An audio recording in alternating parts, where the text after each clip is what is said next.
정책 선회라. 쉽게 말하면 피벗을 말하면 피벗. 예. 지금 미국 시장이든 한국 시장이든 아니면 세계 시장 어디든 말입니다. 미국의 금리를 언제쯤 정점에 이루고 그러면서 이게 금리를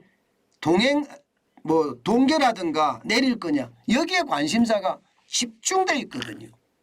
게다가 미국의 연방공개시장위원회가 열리고 있습니다. 그러면 여기서 이제 금리가 결정이 될 거예요. 금리가. 아마도 11월 달 이달이죠. 이달은 0.75% 인상하는 것은 아마 기정사실화 돼 가는 것 같아요. 그런데 12월 달을 어떻게 할 거인가?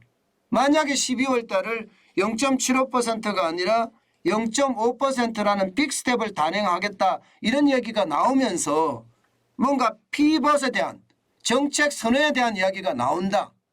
이것은요 시장을 완전히 폭발시킬 거예요. 폭동할 거예요. 충분히 그럴 수 있는 소재가 되니까요. 그런데 할까요? 피벗이라는 다시 말해서 제롬 파월 미국의 연방준비제도 의장이 이제 금리는 이제 서서히 올릴 거야 이런 말 할까요? 금리를 속도 조절하겠다 이런 말을 할까요? 지금까지 봐서는 여러분 쉽게 할 것 같지는 않습니다. 왜냐하면 제롬 파월 연방준비제도 의장은 지금껏 말입니다. 1970년대를 반복하지 않겠다 이렇게 이야기하거든요. 1970년대를 반복하지 않겠다는 이야기는 여러분 이 그래프가 설명을 합니다. 이 그래프가. 쉽게 말하면 여러분 이게 검은색이 기준금리입니다. 기준금리를 쭉 올렸다가 그죠? 정점에 달하니까 피벗을 했습니다. 정책 선을 해서 기준금리를 내렸어요. 기준금리를 내렸다는 게 보이시죠? 그죠?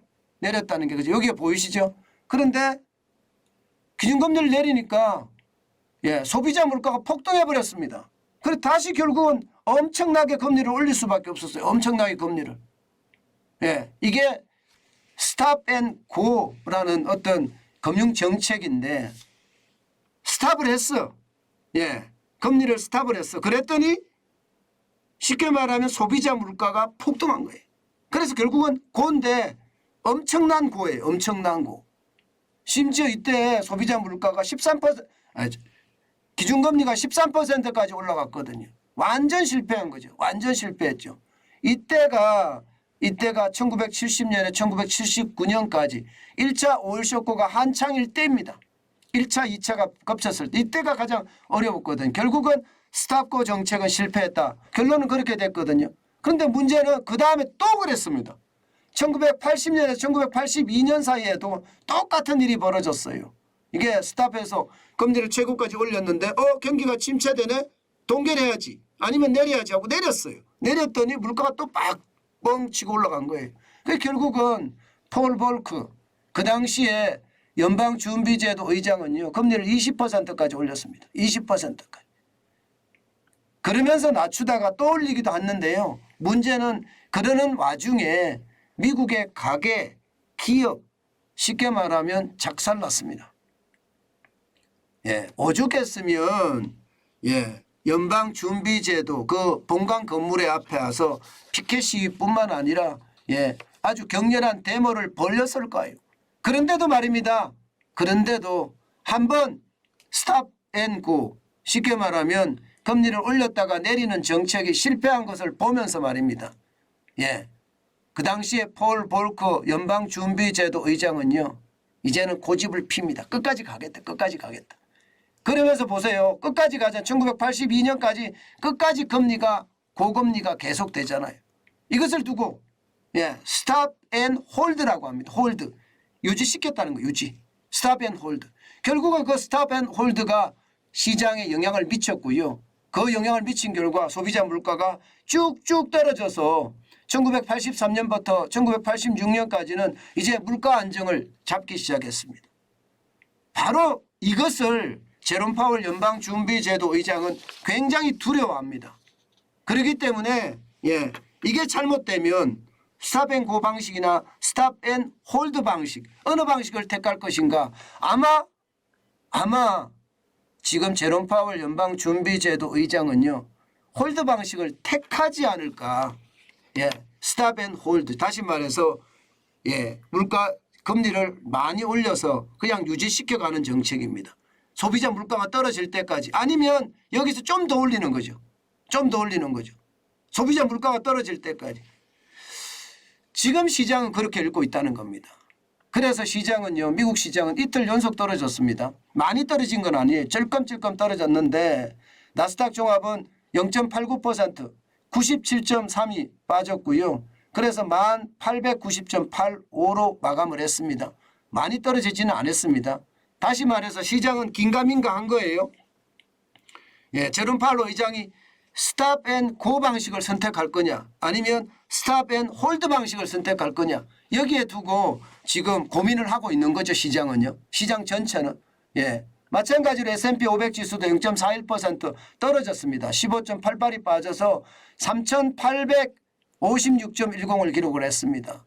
예, 다우산업지수 마찬가지입니다. 다우산업지수도 0.24 떨어졌으니까 질건 떨어진 거죠. 79.75가 빠져서 32,653.20을 기록을 했습니다. 결국 말입니다. 시장은요 계속 쳐다보고 있다는 거예요. 제롬 파월 어떻게 할 거야? 이렇게 묻고 있는 거예요. 그런데 제롬 파월은 이제 내일 새벽이면 결정을 해야 됩니다. 이제 연준이 피벗 방향선에 정책선회를 하는지 안 하는지 예, 결정을 해야 되는데 0.75%의 금리를 인상한다고 이미 11월 달엔 확정이 되어 있는데요. 12월에도 아니 물가가 안 떨어지네. 정책의 효과가 없다. 예를 들어서 이런 말이 한마디가 나오면 또 주가 왕창 무너질 거예요.